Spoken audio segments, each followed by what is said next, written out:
Radio.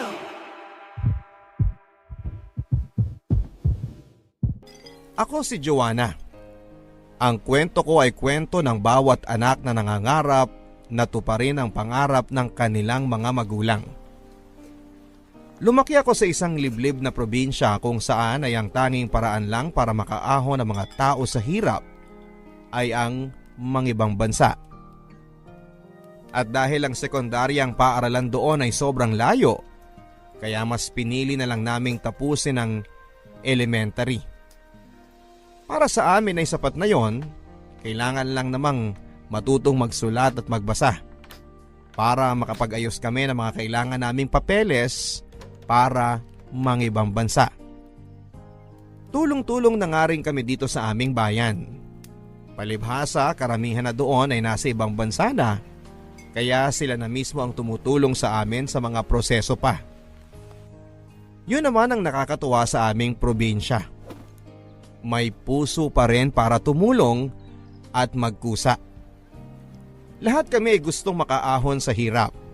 Sawa na kaming kumain ng mga napupulot naming kamote sa likuran ng mga bahay namin. Pagod na rin kaming kumain ng lugaw na mas marami pa ang tubig kesa sa kanin. At kahit luya ay hindi naman magawan lagyan dahil nanghihinayang kami sa 5 pisong ipangbibili dito. Kaya tanging asin lang ang pwede naming ipanglasa. Ang gusto lang naman namin ay hindi kumalam ang aming mga sikmura. Bahala na sa lasa. Basta ang importante, makaraos kami sa pang-araw-araw. Papadudot, katulad ng ibang tao sa aming probinsya, ang mga magulang ko ay pangarap ding umahon sa hirap. Palibhasa ay hindi sila nabigyan ng pagkakataon na mangibang bansa. Kaya naman sa akin nila nilalapag ang pangarap na ito. Hindi kasi nakapag-aral kahit kindergarten ang mga magulang ko. Mas inuna nila ang makapagtrabaho agad dahil pareho silang napunta sa mga malalaking pamilya. Kaya kailangan nilang magtrabaho sa murang edad para may maisubo ang buong pamilya nila. Alam na alam ko ang mga kwento ng pamilya nina mama at papa. Dahil eto ang gabi-gabi nilang kwento sa akin nung bata pa lamang ako bago ako matulog. Palibhasa, eto lang ang tanging alam nilang ikwento dahil ni minsan naman ay hindi sila nakabasa o nakahawak man lang ng mga storybook na pwede nilang ibahagi sa akin. At ayos lang sa akin yon. Hindi na ako maghahangad pa ng sobra dahil kahit nagkulang sila sa akin sa pinansyal na aspeto ay binusog naman nila ako ng pagmamahal at mabuting aral na hindi mo mabibili kahit sa pinakamahal na tindahan. Maswerte ako sa kanila, Papa Dudut, at alam ko sa sarili ko na gagawin ko ang lahat, mapasaya lamang silang dalawa.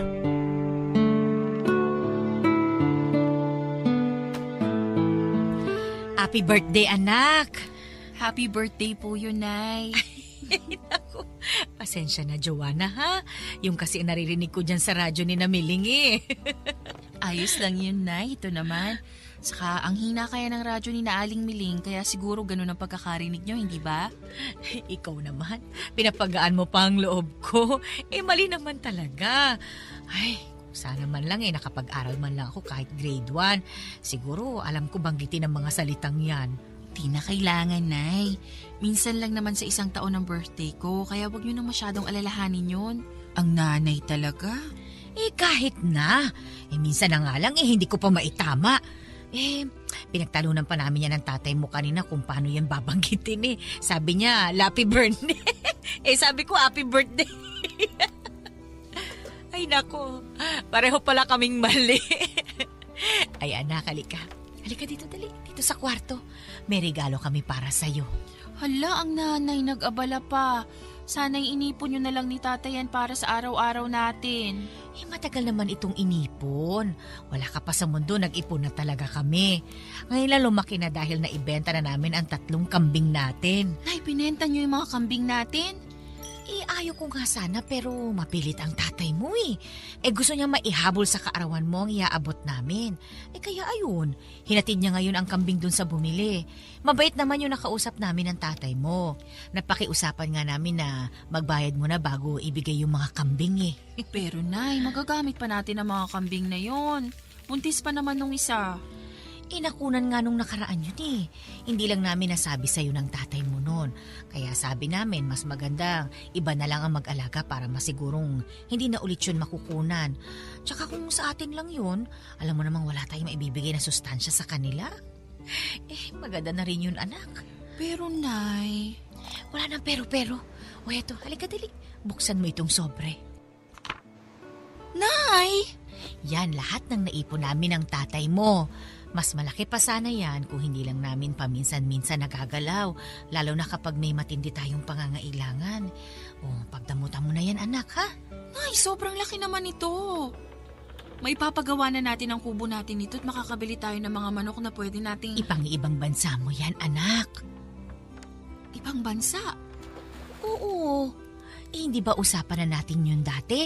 Na kapag nagbente ka na, may ibang bansa ka na. Kung sakaling kulang pa yan, pwede ko namang isanla ang lupa natin. Hihintayin ko lang ang tatay mo para mapag-usapan namin. Nay, hindi nyo na kailangan gawin yan. Bakit malungkot ka dyan? Iniisip ko pa lang na malalayo ako sa inyo, nalulungkot na ako. Huwag mo kaming intindihin anak. Konting sakripisyo lang ang pagkalayo natin para sa magandang kinabukasan na naghihintay sa'yo sa ibang bansa. Hindi naman namin yung kayang ibigay sa'yo ng tatay mo eh. Binigay niyo po ang lahat ng meron kayo sa akin, Nay. Sobra-sobra pa po. Kasi mahal ka namin. Kaya namin ginagawa yan. Kaya bukas na bukas din ha, sasamahan kitang ayusin ang mga kailangan mo para sa pangingibang bansa mo. Nay, may gagawin pa ako bukas. Maglilinis pa ako ng bakod ni na Aling Ana, diba? Tapos maglalaba pa ako sa kanila. Oo nga pala. Sige na anak, kung kailan ka na lang pwede. Ayun na siguro ang tatay mo. Baka dala-dala na rin niya yung nahuli niyang tilapia na iihawin natin ngayon.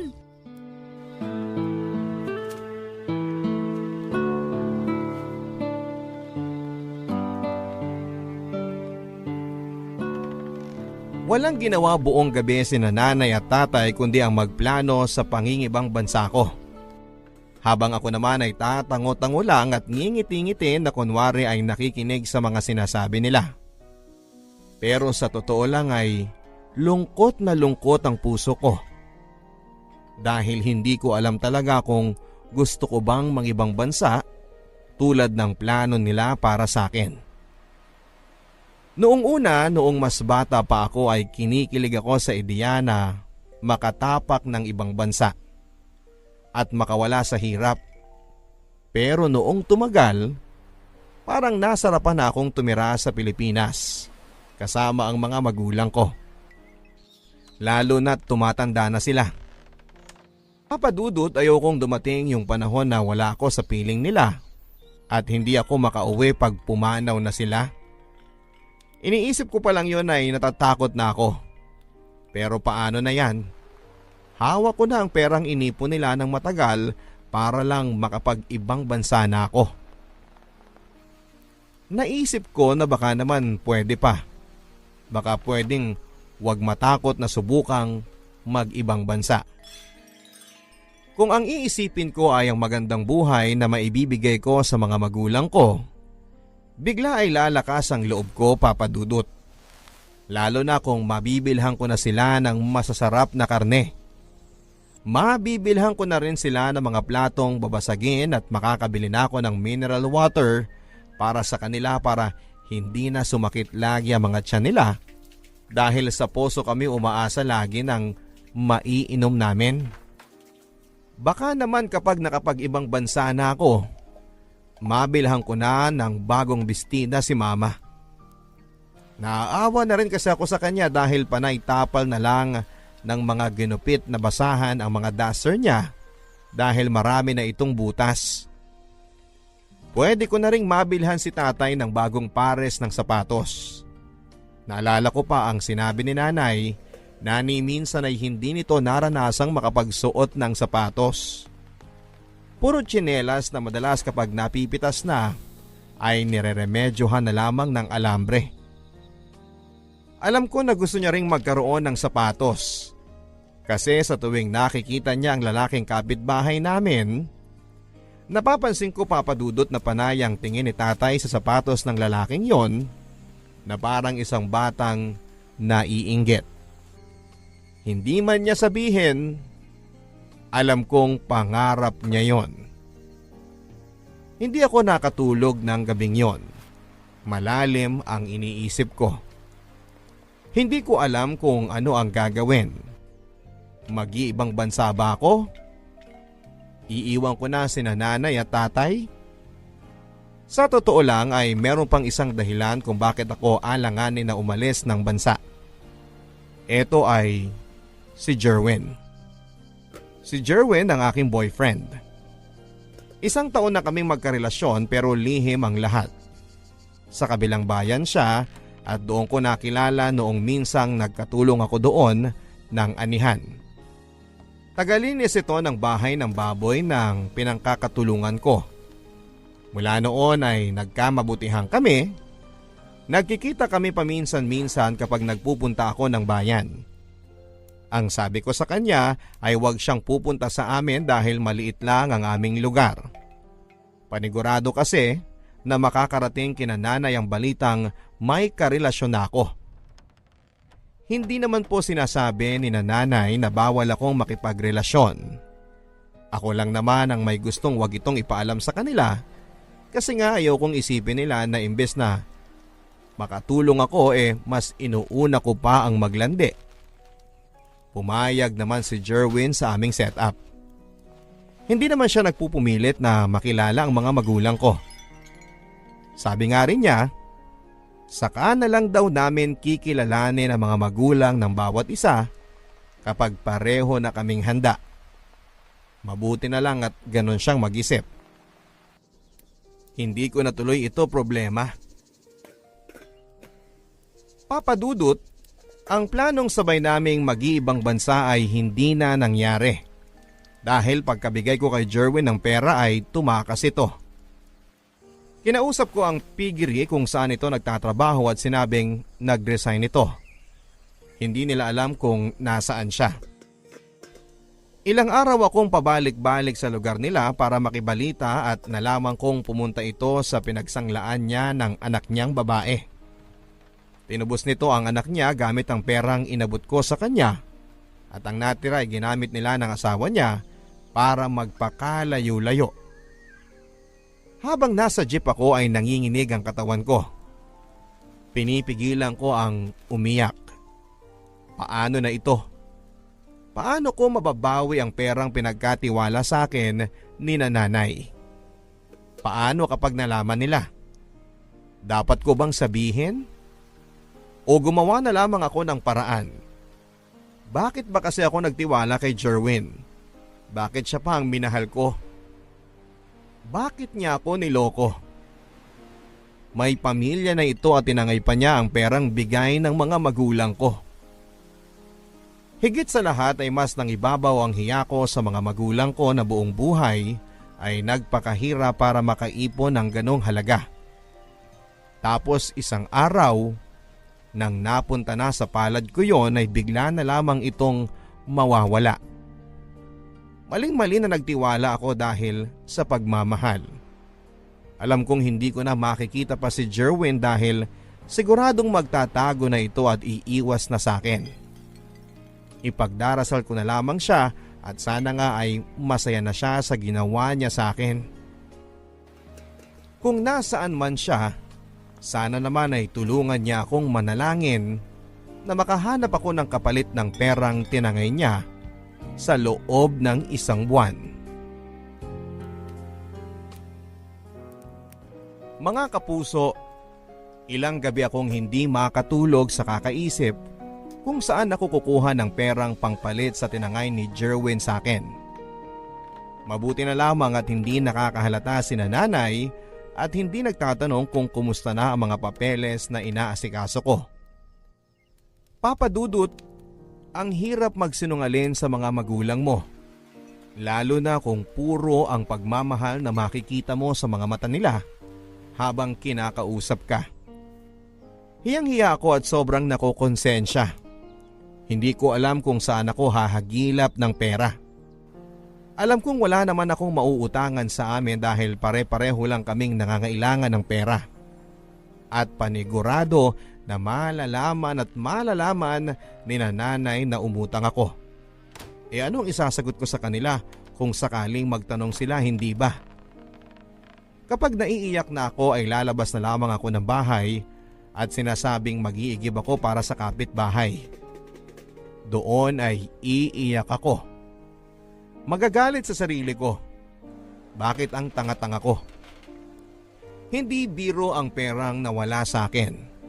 Nakasalalay ang kinabukasan ng mga magulang ko sa perang yon. Bakit ko pinabayaang mawala ito? Sa tuwing naaalala ko ang mga hirap ng mga magulang ko, sa tuwing nakikita ko ang mga payat nilang katawan at humpak na mga pisngi dahil sa kakulangan ng nutrisyon, ay sumisikip ang dibdib ko. Sa tuwing nakikita ko silang may sakit pero kailangan nilang bumangon sa papag para ipagpatuloy ang pagtatrabaho, naluluha ako. Hindi biro ang hirap na dinaranas ng mga magulang ko at aaminin ko na sobrang nahihiya ako dahil hindi ako halos makatulong para mapagaan ang buhay ng mga magulang ko. Minsan na nila akong binigyan ng pagkakataon para makatulong sa kanila pero heto, sinira ko pa. Hindi ko na alam kung paano sila haharapin at hindi ko alam kung paano ko sasabihin ang lahat sa kanila. Hindi ko ata kayang makita na masaktan sila sa mga nangyari. Ayoko na silang makitang nasasaktan dahil higit akong nasasaktan. Asa na yung mga pangako ko na balang araw, sila naman ang iaahon ko sa hirap. Nay, asan po ang tatay? Andun kay Ninong Pedro mo, umutang ng 1,000. O bakit kailangan pang mangutang? Kasi Kasi ano po? Kasi gusto kanyang bilhan ng bagong damit at sandalyas. Nay, wag na po. Diyos ko, utang pa talaga kayo. Hindi ko yun kailangan. Yun din ang sabi ko sa tatay mo pero siya ang nagpupumilit. Sabi niya gusto niya na magmukha kang presentable kapag pupunta ka na sa airport. Ayaw naman niyang magmukha ka raw kaawa-awa doon. Nay naman, paano naman ako magmumukhang kawawa? Malinis naman ang mga damit ko Pero kasi lahat ay kupas na at napagliitan mo na. Nay, hindi na yun kailangan. Alam mo anak, minsan lang naman yun. Ibubuhusan namin sa'yo ang lahat bago ka umalis. Gusto naming maranasan mo yung magkaroon ng mga damit na bago para hindi ka naman maliitin ng mga taong makakasalamuha mo sa ibang bansa. Nay naman kontento na naman ako sa mga nabili niyong damit sa akin dati. Masaya na ako at sobrang nagpapasalamat doon. Pero anak, hayaan mo na lang kami ng tatay mo na ibuhos sa'yo mga bagay na dati ay pinapangarap namin para sa mga sarili namin. Yun na lang naman ang magpapasaya sa amin. Huwag mo nang pigilan. Nay, nahihiya na ako sa inyo. Justin, bata ito. Hindi mo kailangan mahiya. Responsibilidad naming ibigay sa iyo ang lahat ng kailangan at ang mga bagay na magpapasaya sa iyo. Nay, may sasabihin po ako sa inyo. Ano yun? Nay, kasi... mukhang tatay mo na yan Mamaya mo na lang sabihin ang gusto mong sabihin ha. Kumain muna tayo at tsak na gutom na ang tatay mo. Hindi na bali po, Nay. Sigurado ka? Opo.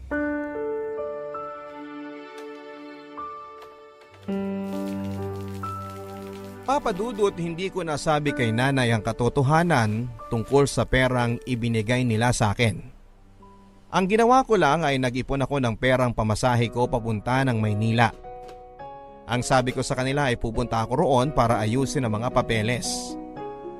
Ang sabi nila, sasama daw sila. Pero ang sabi ko ay kaya ko na mag-isa pero sa totoo lang ay pupuntahan ko ang pinsan ng aking tatay, si Tia Isabel. Dating DH ito sa Hong Kong. Gusto kong magpatulong sana sa kanya kung paano makapunta sa Hong Kong. Tinawagan ko na ito at pumayag na makipagkita sa akin.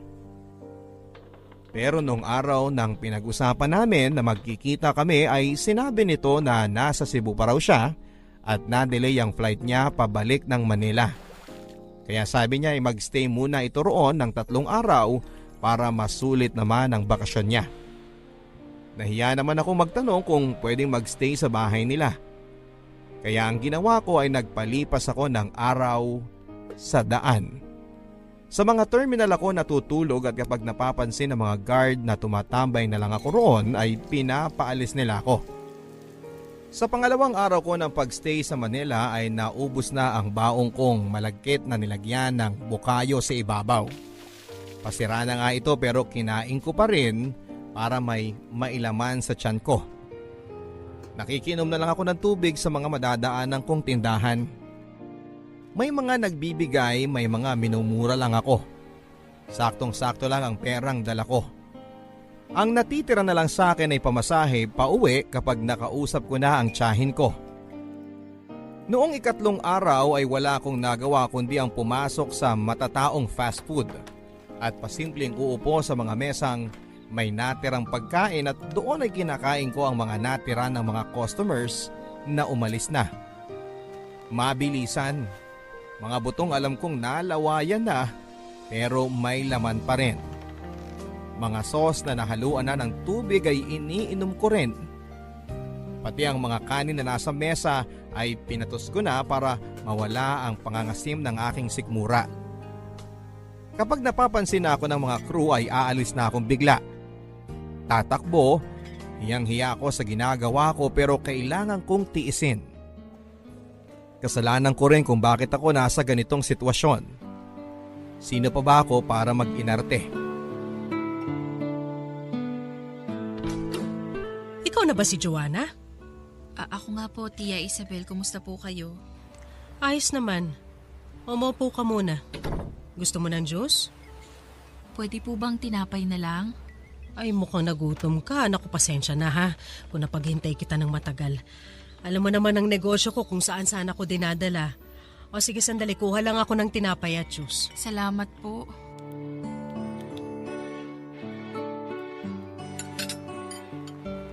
Alam mo, matagal-tagal na akong walang balita sa inyo eh.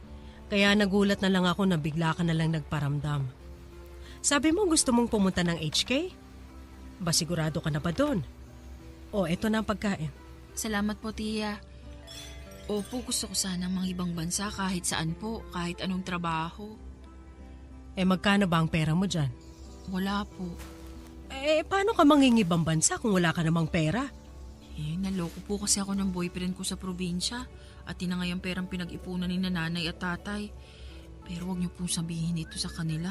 Di nila ito alam kaya kung pwede sana po matulungan ninyo ako. Magbabayad naman po ako. Kung mapapahiram na pera, hindi kita matutulungan dyan. Kakasimula ako lang din ng negosyo kaya mahirap maglabas ng pera ng basta-basta. Lalo na kung ipapautang lang ito. Lagyan nyo ng interes, ayos lang po sa akin. Pero hindi ganun kadali magbayad, iha. Lalo na't magsisimula ka pa lang.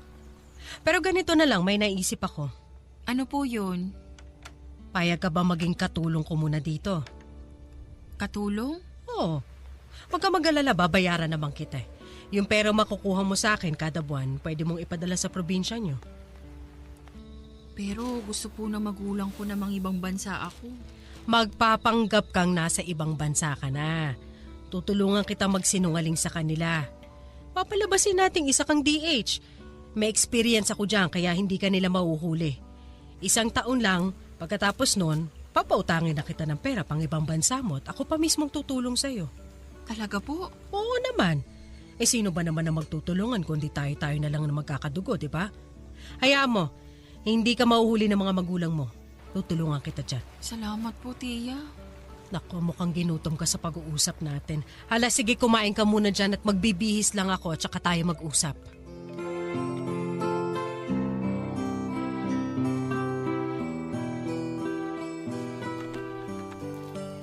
Tinulungan nga ako ni Tita Isabel kapalit ng pagtatrabaho ko bilang katulong sa kanyang bahay.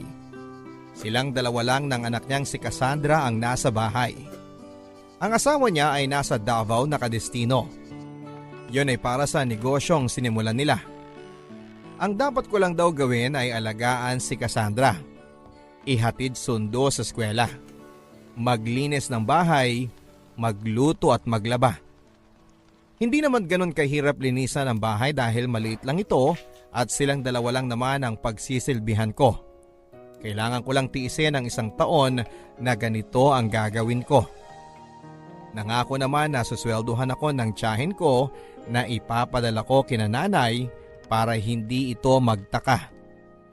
Pinagmukha niyang nasa ibang bansa galing ang pera. Ang sabi pa niya, hindi na raw makakahalata ang mga magulang ko, palibhasa ay hindi naman sila nakapag-aral. Hindi nila mababasa na galing lang ito sa Maynila. Medyo na-insulto ako roon at nasaktan pero pinabayaan ko na lang. Siguro ay ganoon lang talagang magsalita ang tiyahin ko. Ang importante ay nakakatulong ito sa akin. Pati yung pag-i-edit ng mga larawan na kunwari ay nasa Hong Kong ako, ginagamit namin ang mga lumang larawan niya na nasa Hong Kong siya. Tinatapal ang litrato ko roon at ipapadala ko to paminsan-minsan. Kapag tinatawagan ko naman sila ay iba na ang gamit kong numero. Nagpanggap akong roaming ito kaya nakakatawag ako. Hindi nila maintindihan kung ano ang roaming number kaya mabuti na lang at hindi na sila nagtanong pa. Kapag tumatawag ako sa kanila ay buong pagsisinungaling akong nagsasabing masaya ako at maginaw sa Hong Kong. Tuwang-tuwang nakikinig si nanay sa mga kwento ko. Kung alam lang nila na puro ito pagsisinungaling, pero kailangan ko itong gawin kung gusto kong matupad ang kagustuhan nilang nasa ibang bansa na ako talaga. Sana nga ay hindi sila makahalata. Sa mga pinapadala ko naman ay hindi na sila nagreklamo sa 3,000 kada buwan. Yun lang ang pasahod na ibinibigay sa akin ng tiyahin ko. Minsan binabawasan ko ito ng 100 para may pangload ako para matawagan ko sila. Minsan naman ay nag-aabot ng 20 pesos si Cassandra kapag nakikita niyang kailangan ko ng pera. Huwag ko na raw sabihin sa nanay niya para hindi ito magalit. Napakabait ng batang ito, kaya hindi ako nahirapang alagaan siya. Alam kong hindi sapat talaga ang napapadala kong pera sa mga magulang ko. Alam kong dapat silang umasa ng mas malaking padala dahil nasa ibang bansa na ako pero ang sabi ko na lang sa kanila ay konting tiis lang dahil nagkautang pa ako sa amo ko dahil kulang ang perang na ibigay nila sa akin na pang proseso ng mga papeles. Panay naman ang hingi nila ng tawad sa akin dahil kinulang ang bigay nila. Halos madurog ako dito. Iniisip pa talaga nilang kasalanan nila. Gayong ako naman talaga ang dapat nasisihin. Sa gabi ay umiiyak ako. Sa gabi ko lang na ibubuhos ang lungkot ko sa mga nangyayari sa buhay ko. Ultimo napkin ay hindi ako makabili para sa sarili ko. Para lang hindi mabawasan ng malaki ang naipapadala ko sa mga magulang ko. Tanging panyo na lamang ang ginagamit ko at basahang ibinigay sa akin ng tiyahin ko. Nilalabhang ko lang ito para magamit ulit. Gabi-gabi rin ang panalangin ko na sana ay hindi ako magkasakit dahil hindi ko alam kung saan ako kukuha ng gamot. Nahihiya naman ako magsabi kay Tia Isabel dahil alam kong kailangan din niya ng pera. Madalas nga ay mainit ang ulo nito dahil sa negosyo nila. Kaya ayoko nang dumagdag pa. Nagpapasalamat na lang ako talaga na pinatuloy niya ako sa bahay nila at binibigyan ng sahod dahil kung wala siya, hindi ko alam kung paano makakatulong sa mga magulang ko.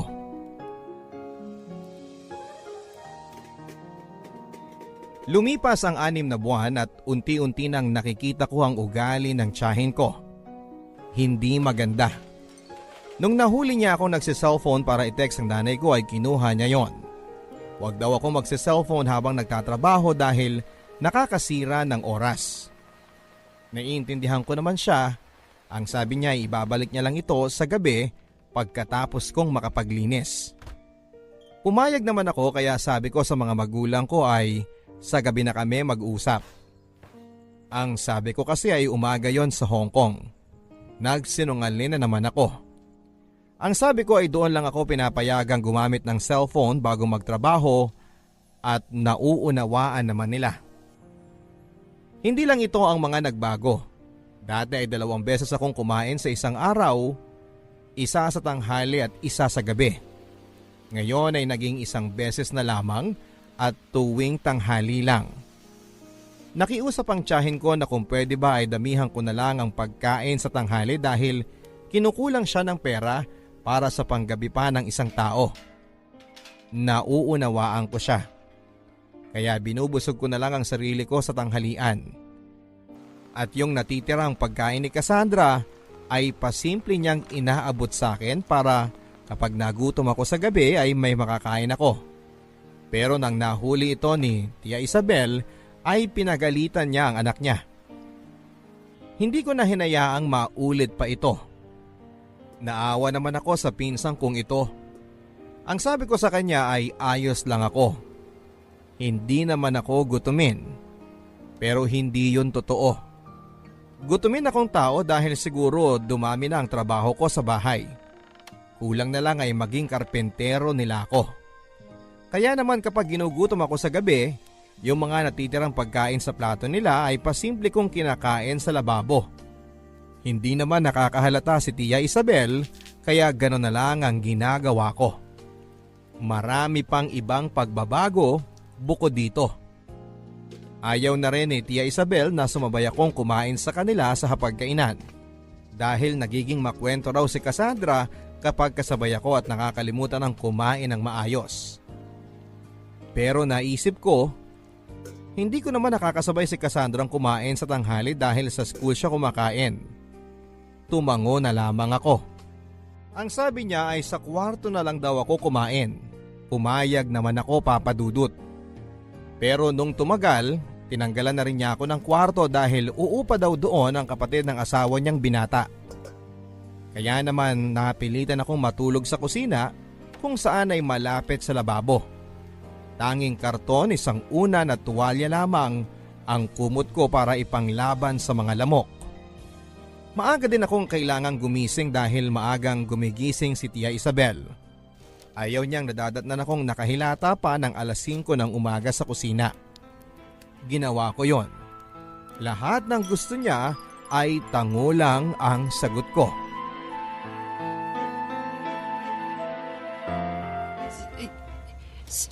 Sa kubeta na po ako kakain? Bakit po? Oo, kasi kung dito ka sa kusina kakain, marami magkukumpul-kumpul na mga langgam dyan. Alam mo naman tag-ulan ngayon, naghahanap yan ng tirahan at pagkain. Maingat naman po ako at lilinisan ko naman po kung makahulog man ako ng pagkain. Ano ka naman nakakasigurong malilinisan mo yun talaga? Nung isang araw nakita ko yung tinik ng tinapa dyan sa lababo. Pinagkainan po yun ng kapatid ng asawa ninyo, hindi po ako. Kahit na. Ayoko ng langgam, alam mo yan. Mas madaling maglinis ng kalat sa CR. Tubigan mo lang, wala na yan. Sa kusina, ayoko masyadong nababasa. Pero Tia, ang hirap naman pong kumain doon. Madali lang, ikaw lang ang nag-iinarte. Malinis naman ang CR ko, diba? Kahit nga matulog, pwede ka dun eh. Tia, baka naman pwedeng sa mesa na lang ako kumain. Kahit pagkatapos nyo na lang po kumain ng tanghalian. Pangako lilinisan ko po. Diba napag-usapan na natin to? Ayoko nakakasabay mo si Cassandra dahil dumadaldal siya. Wala naman po siya sa tanghali eh. Sumasagot ka pa talaga? Basta ayokong kumakain ka sa hapagkainan. Hindi ko alam kung anong dumi ang nasasagap mo sa paglilinis. Hindi kami pwede magkasakit na mag-ina, lalo na ako. Ang dami kong dapat asikasuhin sa negosyo, alam mo yan. Pasensya na po. Alam mo, kung mag-iinarte ka, mas maganda ata na pauwi na lang kita sa probinsya nyo at sabihin ko na lang sa mga magulang mong totoo. Gusto mo ba yon? Gusto mo bang durugin mo pa ang pag-asa nila sa puso nila? Na maiaahon mo sila sa hirap? Huwag po, Tia. Pasensya na po. Doon na lang ako sa CR kakain. Mabuti naman. Saka maganda na yan para sa'yo. Ngayon pa lang, yan ang training mo. Kala mo ba petiks ka lang sa ibang bansa? Naku, Naging DH ako doon at konti pa lang tong pinapagawa ko sa'yo sa pinapagawa nilang hirap sa akin doon. Kaya wag mo kong artehan ng ganyan, ha, Joanna? Sorry. Sorry po. Naiintindihan ko na po kayo. Mali po ako. Good. Maglinis ka na ng CR para bukas pwede ka nang kumain doon. Opo, tiya. Mula ngayon, ma'am na ang itatawag mo sa akin. Hindi na tiya. Opo, Opo, ma'am.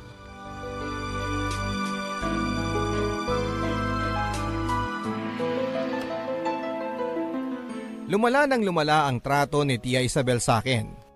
Hindi ko nararamdamang kadugo ko siya. Pinaparamdam niya sa akin na katulong niya ako. Hindi ko na alam kung paanong makakatakas sa sitwasyon ko, gipit na ako. Hindi ko naisip na ganito kasama ang magiging turing sa akin mismo ng aking kadugo. Nung minsan, nung hindi pa ako nakakabangon saktong alas 5 ay binuhusan ako ng malamig na tubig. Nagulat ako at pinagmumura niya ako. Bakit daw ang kupad ko? Panay naman ang hingi ko ng tawad. Nagsimula na akong maglinis. Ang mga nabasang karton, unan at tuwalya ko ay sinampay ko sa labas matapos umalis ni Tia Isabel. Sa tuwing namamalengke naman ako ay hindi niya ako binibigyan ng pamasahe. Naglalakad ako ng mahigit 40 minutes para makarating sa palengke na lubhang malayong malayo sa bahay. Exercise ko na lang daw para hindi ako lampa. Sobrang hirap, Papa Dudut. Wala akong magawa kundi ang pumayag sa mga gusto niya dahil kung susuko ako ay isusumbong niya ako kina nanay. Tiniis ko pa. Dahil kailangan kong makapagpadala kina nanay. Bibihira ko na rin nakakausap si nanay dahil maraming gabi na hindi ibinibigay sa akin ng Tia Isabel ko ang sipi ko at sinasabing itulog ko na lang daw para may lakas akong magtrabaho kinabukasan. Kaya sa tuwing nakakapag-usap kami ni nanay ay sobrang nananabik ako. Sila na rin ang nagpapaload sa akin dahil ang sabi ko malayo ang pagpaloadan dito. Naiintindihan naman nila.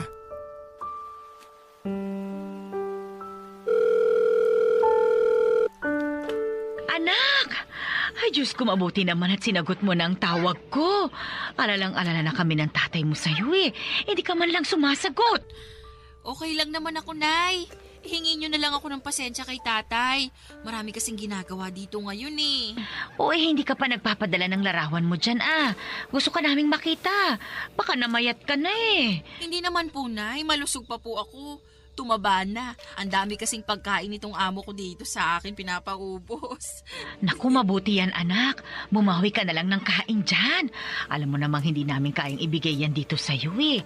Kain ka lang ng kain dyan ha anak? Opo, Nay. Hayaan nyo kapag medyo nakabawi na sa inutang ko papadalan ko kayo ng malaki para makabili din kayo na makakain nyo dyan. Eh, hindi na kailangan anak. Eh baka sumama pa ang timpla ng sikmura namin. Alam mo namang sanay kami sa kamote dito. Baka kapag nahaluan ng masarap samain ang tiyan namin lalo ng tatay mo. Ang nanay talaga nagawa pang magbiro Tinatawa ko na lang itong pag-aalala ko sa'yo. Ikaw naman kasing bata ka wala man lang akong balita sa'yo. Akala ko napaano ka na. Akala ko nakalimot ka na. Makalimot? Nay, imposible naman yun. Mas maaga ko pang makakalimutan ang pangalan ko kaysa makalimutan ko kayo. Talaga ba? Baka sinasabi mo lang yan, ha? O siya, mag-ingat ka lagi dyan, anak, ha? Kumain ka ng maayos. Yung mga larawan mo, ipadala mo sa amin para maipakita ko sa mga kapitbahay natin. Opo, Nay. Isasama ko ulit sa padala ko sa inyo. Ay siya, sige. Mabuti yan, anak. Natanggap niyo po ba yung padala ko nung nakaraang buwan? Padala? Opo. Anong padala, anak? Kasi 3 buwan ka nang hindi nagpapadala Naisip ko baka talagang binabayaran mo muna yung utang mo sa amo mo, kaya ayun. Pero hayaan mo, anak. Unahin mo na muna yan, ha? Huwag mo muna kaming intindihin dito kasi nakakaraos naman kami. Sinangla muna namin ang lupa para may pambili ng pagdinegosyohan dito. Balak namin manok sana para mabilis ang kita sa itlog. Nay, nagpapadala po ako. Yung amo ko po ang nagpapadala kasi hindi ko po alam kung paano magpadala dito Ay, ganun ba? Wala naman kaming natanggap. Ipagtatanong ko dito, saan ka ba nagpadala? Magpapatulong ako sa kapitbahay natin, ha? Wag. Nay, wag nyo na pong tanungin sa kanila. Baka naipit lang po sa pinagpadalahan ng amo ko. Ako na po mismo ang titingin. Wag nyo na pong tanungin dyan, Nay. Aba, sigurado ka ba? Kasi sa amin, anak, ayos lang naman kahit huwag ka muna magpadala. Kasi may sapat pa naman kaming pera dito. Unahin mo muna ang sarili mo dyan, ha? Bumili ka ng kailangan mo. Vitamina, ganun. Para lumakas ka. Bumili ka ng sandalyas mo para naman maganda ka kapag namamasyal ka dyan. Pasensya na talaga, Nay, ha? Kasalanan ko ito, eh. Ay, ano bang kasalanan mo? Wala ka namang ginawa. Nagsakripisyo ka nga para sa amin ng tatay mo. Huwag mo intindihin yun. Kausapin mo na lang ang amo mo, ha? At baka nagkaroon nga lang ng problema. Opo, Nay.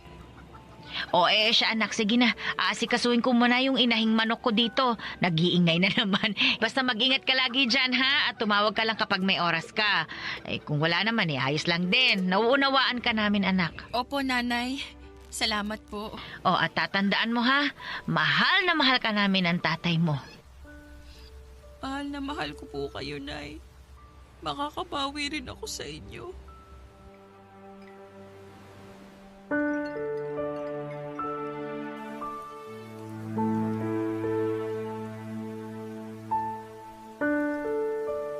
Matapos ang naging pag-uusap namin ni nanay ay umiyak ako ng umiyak.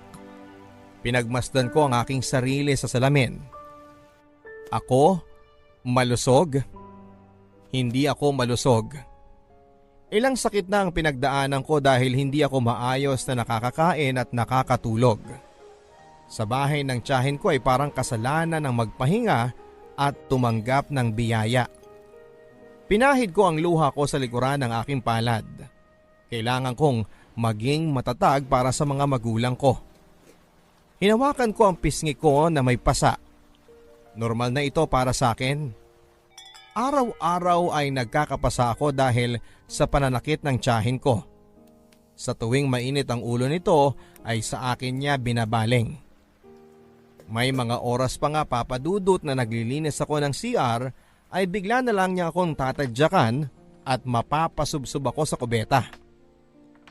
Hindi ko alam at bakit niya yon ginagawa. Basta hindi na lang ako umiimik. Ayaw niya ring nakikitang umiiyak ako sa tuwing sinasaktan niya ako.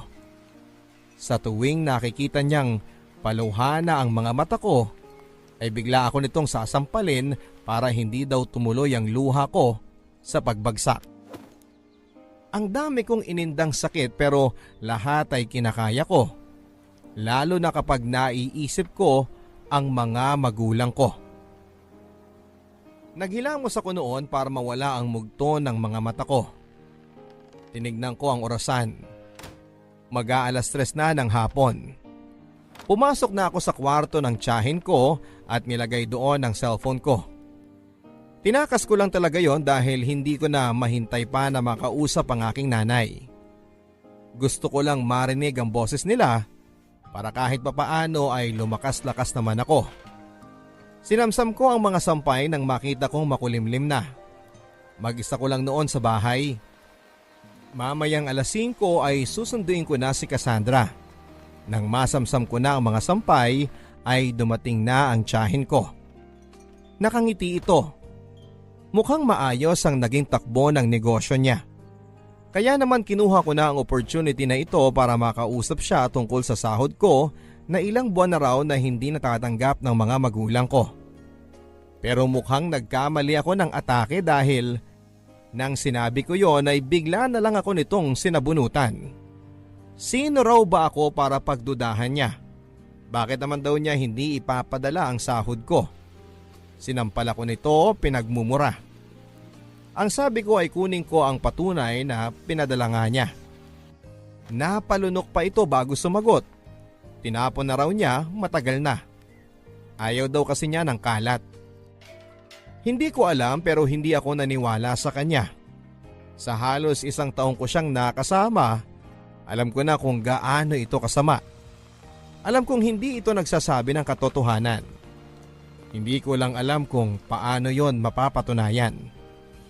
Nakiusap ako sa kanya na kung pwedeng kahit kalahati na lang ng sahod ko ang ipadala niya para magamit ng mga magulang ko. Pero mas lalo itong nag-init. Tinadyakan niya ang mukha ko at saka dinuro-duro ang ulo ko. Sino raw ba ako para utusan siya? Malaki daw ang utang na loob ko sa kanya. Kaya huwag daw akong magtapang-tapangan. Dahil kaya niya akong pabagsakin anumang oras niya naisin. Hindi na ako umimik noon para hindi na niya ako saktan.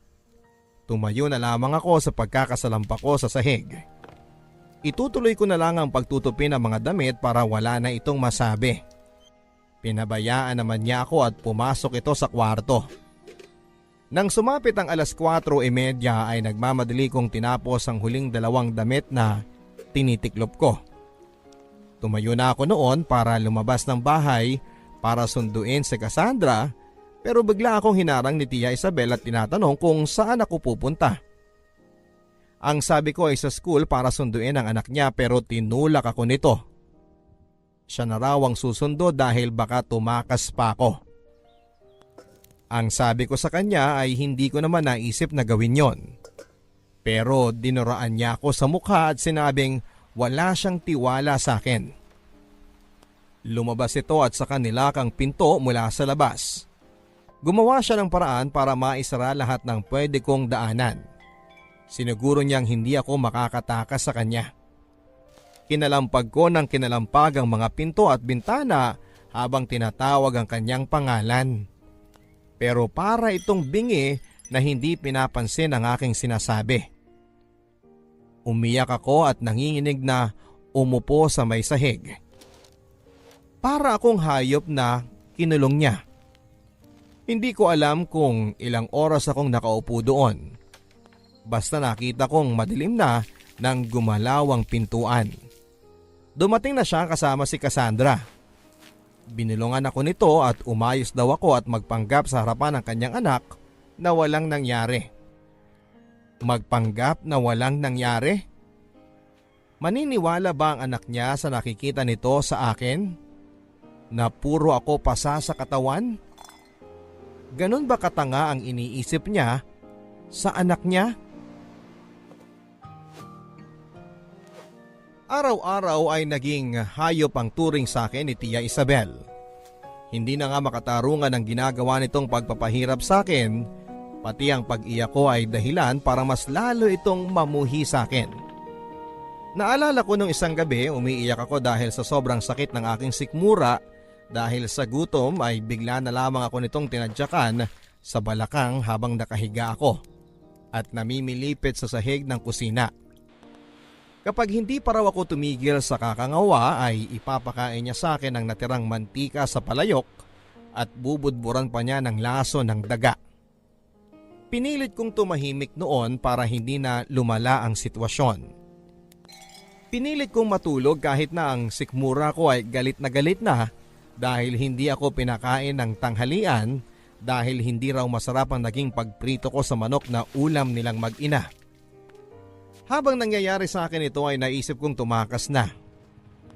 Pero hindi ko magawa dahil kinakandado ni Tia Isabel ang pintuan sa tuwing lalabas siya ng bahay. Lagi rin itong nagbabanta sa akin na kapag pinilit kong tumakas ay babalik na rin niya ako. Kinuha nga nito ang aking bag at nilagay doon ang mga ibang alahas niya at pera.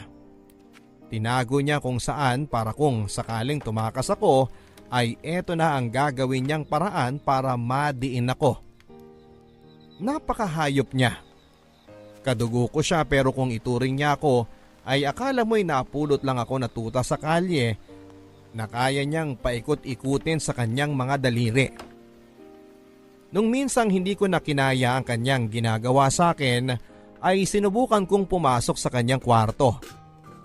Naiwan nito ang susi ng kwarto niya nang minsang nagmamadali itong pumunta sa school ni Cassandra. Nahanap ko yon sa ilalim ng kanyang kama. Deadbat pa ito kaya kailangan ko munang i-charge ng 5 minuto. Umaasa ako na pwede pa ang huling load na meron nito. Saka paniguradong meron at merong load yon dahil ang sabi ni nanay, sila na muna ang bahalang magpapaload sa akin kapag hindi ako nakakatawag sa kanila. Baka naman meron. Nang magbukas na ang cellphone ay agad kong kinontak ang aking ina. Ilang beses na nagring. Nanginginig ako noon. Dinadalangin na sana ay sagutin na nila bago dumating si Tia Isabel. Kailangan kong makahanap ng kakampi sa pagkakataong ito. Pero hindi nasagot ang tawag ko. Nang tapusin ko na ang tawag, ay nagmamadali akong i-off ang cellphone. Pero nang akmang ibabalik ko na ito sa ilalim ng kama ni Tia Isabel, ay nahuli naman ako ng kapatid ng asawa niyang si Kuya George. Mas matanda lang ito ng 5 taon sa akin. Nakatingin sa akin. Bihira ko itong makita doon dahil panay daw ang out of town. Hindi ko rin nakaklose. Pero alam ko na alam niya ang nangyayari sa bahay ni Tia Isabel. Pero hindi lang ito umiimik. Ngayong nahuli niya ako, isusumbong ba niya ako?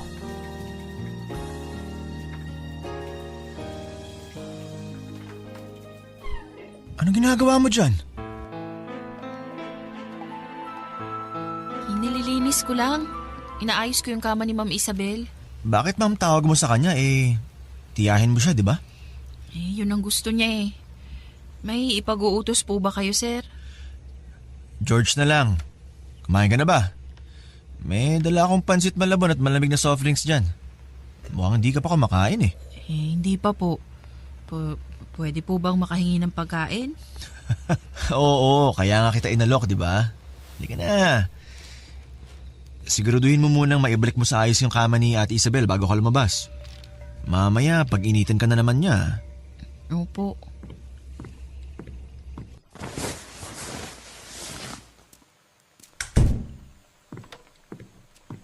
Oh, tara. Simulan na natin kumain. Kinukuha mo ba ang CP mo sa kwarto ni Ate Isabel? Ay, hindi po. Naglilinis ako talaga.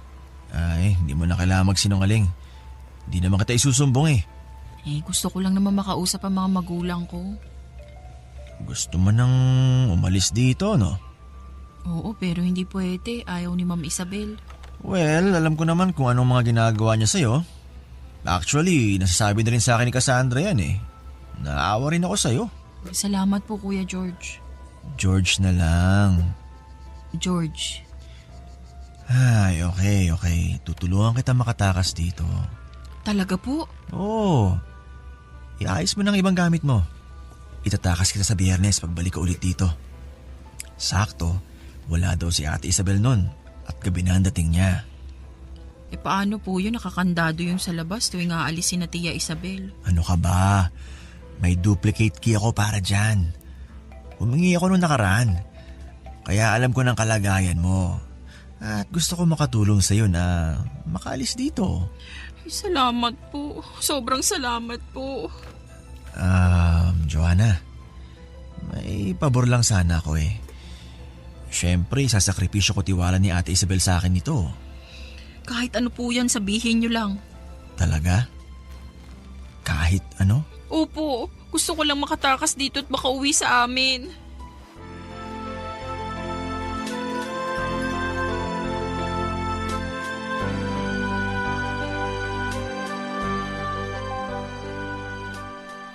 Ang pabor na gusto ni George ay may mangyari sa aming dalawa. Yun ang kapalit ng pagtakas niya sa akin sa bahay ni Tia Isabel. Hindi na ako nagdalawang isip noon. Kailangan ko nang maibigay ang sagot sa kanya bago siya umalis mamayang gabi. Tumango ako sa alok niya at walang sabi-sabi ay hinila ako nito sa kanyang kwarto at doon ay pinilit na tinanggal ang aking mga damit. Gusto kong umatras noon pero kapag naiisip ko ang kapalit nito ay hinahayaan ko na lang na gawin ito ang gusto niyang gawin sa akin. Hindi ko na mabilang kung ilang luha ang pumatak sa mga mata ko habang pilit niya akong inaangkin. Nang matapos ito ay agad-agad itong nagbihis at pinalabas ako sa kanyang kwarto. Bago siya umalis ay sinabi nitong babalikan niya ako ng Biyernes kaya ihanda ko na ang mga kailangan kong ihanda. Tumango na lamang ako, tumango habang inaayos ang aking suot. Nang nakaalis na ito ay nakangiti ako habang lumuluha. Halo-halong emosyon ang nararamdaman ko ng mga oras na yon. Natutuwa ako dahil sa wakas ay makakalaya na ako sa impyernong bahay na yon. Pero naghahalo din ang pandidiri at hiya sa aking katawan dahil hinayaan kong gamitin ito ni George. Wala na akong nagawa. Kailangan kong makatakas. Gipit na ako sa sitwasyon ko. Inabangan ko ang pagdating ng Biyernes. Panay ang tingin ko sa kalendaryo habang umaasa na sana'y mabilis na ang pagpalit ng araw para sumapit na ang araw na pinakahihintay ko. At ito ay ang araw na makakatakas na ako. Ang binanggit sa akin ni George ay susundin niya ako bandang 5:00 ng hapon kapag umalis na si Tia Isabel. Handang-handa na ako noon, hindi na ako mapakali nang dumating ang araw na yon. Panay ang tingin ko sa orasan. Tinapos ko na ang lahat ng gagawin. Magkasama sila ni Tia Isabel ngayon at gabi na nga ang dating nilang pareho. Muli ako napatingin ng orasan, 5:00 na, wala pa si George.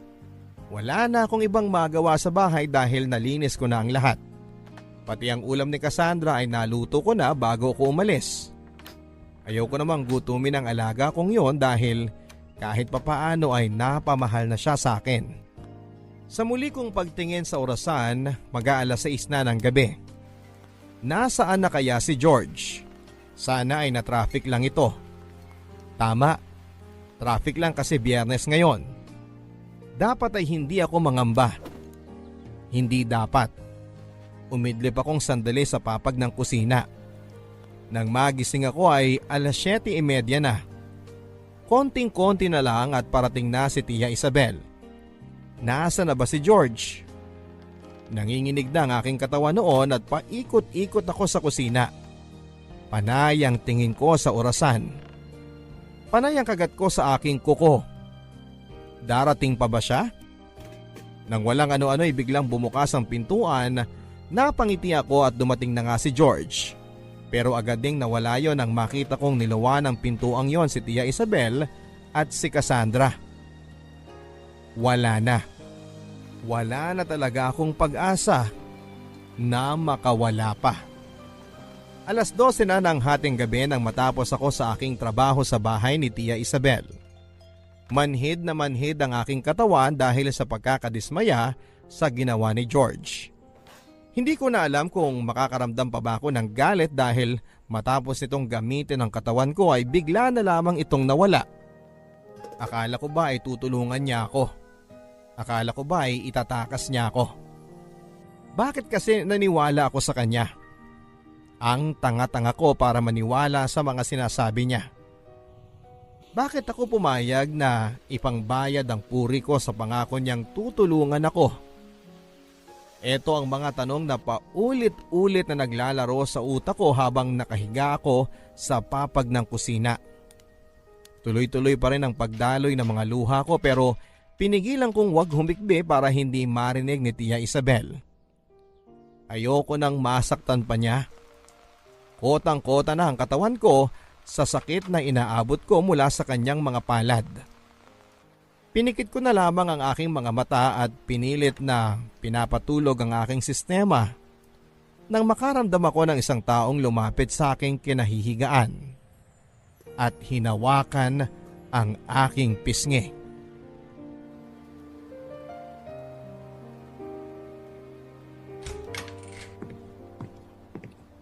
Cassandra, o bakit gising ka pa? May kailangan ka ba? Nagugutom ka? Ay teka sandali at... Ate Joanna, umalis ka na dito. Ha? Anong sinasabi mo dyan? Alam ko naman na pinahihirapan ka ni Mama eh. Naawa ako sa'yo. Wala kasi akong magawa kasi takot din ako kay Mama. Kas, balik ka na sa kwarto mo. Baka mapagalitan pa tayo pareho. Kapag nahuli ka ng mama mo't nakikipag-usap sa akin. Hindi yan. Tulog na yun. Ito oh. Cellphone ko to ah. Bakit nasa iyo? Kinuha ko kanina bago matulog si Mama. Pinasahan ko na yan ng load ha at chinarge ko na rin. Pwede mo na tawagan si nanay mo. Umuwi ka na sa inyo, ate. Kas, bakit mo to ginagawa? Kasi ate, napamahal na ako sa'yo eh. Mabait ka sa akin at inaalagaan mo ko kahit bad sa'yo si Mama. Naawa na ako sa'yo. Matagal na kita gustong tulungan. Pero kasi hindi ako makatsyempo. Ngayon dapat makaalis ka na bago magising si Mama. Ito. Ano yan? Pamasahe mo. Sana makatulong. Inipon ko yan dati. Regalo ko sana sa'yo kasi naalala ko sabi mo sa akin na malapit na ang birthday mo at gusto mo makasama ang mga magulang mo. Salamat, Cassandra. Salamat. Bumangon ka na dyan. Huwag mo nang kunin yung mga gamit mo para hindi na marinig ni Mama. Nabuksan ko na yung pintuan. Salamat, Cass. Sobrang salamat. Mag-ingat ka ate ha. Sana mapatawad mo pa si Mama sa nagawa niya.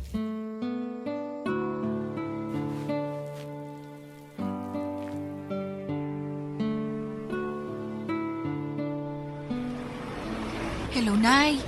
Nagising ko po ba kayo? Oo, 2:00 na ng madaling araw. May problema ba, anak? Oh, anak. Bakit ka umiiyak? Ano nangyari sa'yo? Uuwi na po ako, Nay.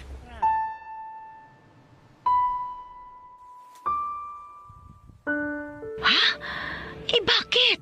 Ano ba nangyari sa'yo? Alalang-alala na kami sa'yo dahil 4 na buwan ka na naming hindi nakakausap. Hindi ko nasagot ang tawag mo nung minsan kasi nagpakain ako ng mga manok. Tinawagan kita nung gabi pero hindi ko alam kung bakit ayaw. Sasakay na po ako ng bus papunta dyan, Nay. Magpahinga na po kayo. Ang bilis naman. Nasa ibang bansa ka lang tapos nasa bus ka na ngayon. Sasabihin ko na lang sa inyo lahat kapag nakarating na ako dyan. Patawarin niyo po ako. Bakit ka humihingi ng tawad? Anak, kung ayaw mo na sa ibang bansa, maiintindihan ka namin. Sige, bumalik ka na dito. Mahal na mahal ka namin. Mahal na mahal ko rin po kayo, Nay.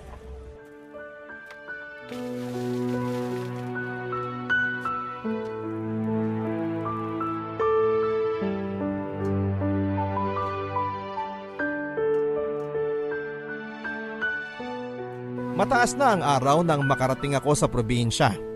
Walang kain at walang tulog. Hindi ako nakatulog habang papauwi dahil natatakot ako na baka sumunod lang si Tia Isabel sa akin. Ibang trauma ang inabot ko sa kanya, Papa Dudut. Kapag kumakabog ang dibdib ko sa kaba ay nananalangin na lamang ako. Nang makarating ako sa bahay namin ay pinagmasdan ko ang bahay. Ang kubo namin. Walang halos na bago sa loob ng mahigit 1 taon na nawala ako. Paanong mababago wala man lang silang natanggap na pera mula kay Tia Isabel na pinangako nitong sahod ko. Naiiyak na naman ako nang maalala ko ang dinanas ko sa poder niya. Habang pinagmamasdan ko ang aming bahay ay hindi ko maiwasang balikan ang simula ng mga pangarap ni nanay para sa akin. Mga pangarap na hindi ko nabigyan ng katuparan. At nabaluktot ang daan patungo doon. Nangarap akong minsan na iahon sila sa kahirapan. Mabilihan ng mga pagkaing masasarap na sa telebisyon at radyo lamang nila nalalaman. Mga damit na bago na pwede nilang gamitin sa tuwing may okasyon o kahit magsisimba lang. Gusto kong mapalitan ang kubo sa bahay ng semento para komportable silang manirahan dito. Pero hanggang pangarap na lang ang lahat. Dahil sa minsang pagkakamali ko. Nasira at nabuwag ang mga yon. Nasira ang mga pangarap at nasira ang pagkatao ko. Nilakasan ko ang aking loob at kumatok. Pinagbuksan ako ni nanay at tatay. Walang kahit na anong salita ang lumabas sa mga bibig namin kundi ang iyak habang mahigpit ang mga yakap. Sinapo ni nanay ang aking mukha at nakita niya ang pasa sa gilid ng aking labi at pamumula ng kaliwa kong mata dahil sa pananapak ni Tia Isabel. Doon ay nakita ko kung paanong umiyak ng umiyak ang aking ina. Pumasok kami sa loob ng bahay. Pinagtimpla ako ng kape ng aking tatay. Hinayaan nilang mainitan ang aking sikmura at hinayaan nila na maging handa ako bago ako magkwento ng buo sa kanila. Nang nahimasmasan ako ay sinabi ko na ang lahat mula sa simula hanggang mapunta ako sa poder ng Tia Isabel ko. Kompleto. Wala akong iniwan na detalye. Lahat ay sinabi ko. Alam kong masasaktan sila sa mga revelasyon ko pero dapat nilang malaman ang katotohanan para mapatawad nila ako ng buo. Akala ko noon ay sisigawan at sisisihin nila ako at ikukutya pero sa huli ay niyakap na lamang nila ako at buong pasasalamat sila sa Panginoon na nakauwi pa ako ng buhay sa piling nila. Doon ko napatunayan kung gaano ako kaswerte sa mga magulang ko. Naging malas ako sa mga naging desisyon ko sa buhay pero alam ko na panalo ako sa mga magulang ko. Hindi ko alam kung deserve ko ba ang kapatawaran at pagmamahal nila. Ngayon ko lang talaga napatunayan na dakila ang pagmamahal ng mga magulang para sa kanilang mga anak. Wala na akong ibang hangad.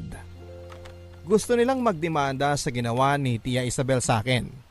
Pero ako mismo ang tumanggi. Naisip ko rin ang huling nasabi sa akin ni Cassandra bago niya ako patakasin. Patawarin ko ang ina niya sa mga nagawa nito sa akin. At yon ang balak kong gawin. Magpatawad at tuluyan ng makalimot. Matatagalan pero alam kong kakayanin. Konting panahon lang at magagawa ko na yon. Ang mahalaga ay makasama pa ni Cassandra ang kanyang ina na si Tia Isabel. Alam ko na kahit na gaanong kasama ang kanyang ina sa akin, ay alam ko naman kung gaano ito kabuting ina sa kanyang anak na si Cassandra. Saka siguro iniisip ko na rin na kaya ganon ang naging resulta ng trato sa akin ni Tia Isabel ay dahil sa mga matitindi nitong pinagdaanan sa Hong Kong.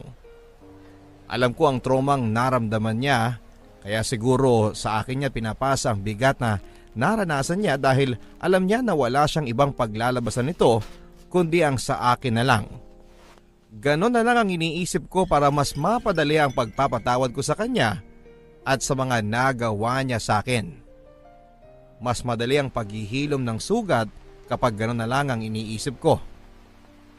Hiling ko na sana ay maging payapa na ang kanilang buhay, lalong-lalo na si Cassandra na sa maikling panahon ay pinatunayan sa akin na may mabuti pa ring tao sa mundo. Cassandra, kung nakikinig ka man, maraming salamat at binalik mo ang tiwala ko sa tao.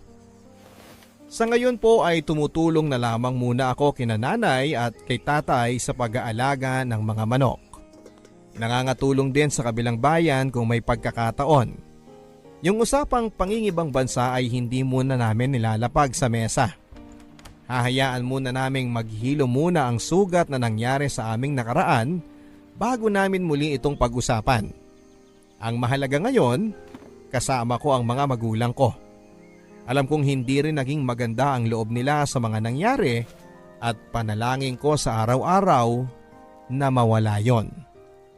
Panalangin ko rin na kahit hindi ko natupad ang pangarap nila para sa akin, ay magawa pa rin nilang maging masaya.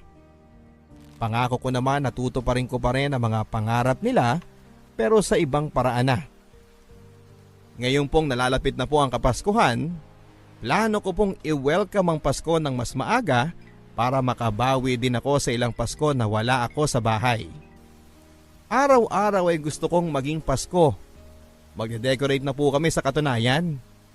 Gusto ko pong araw-araw na iparamdam sa mga magulang ko ang pagdiriwang ng Kapaskuhan sa piling nila.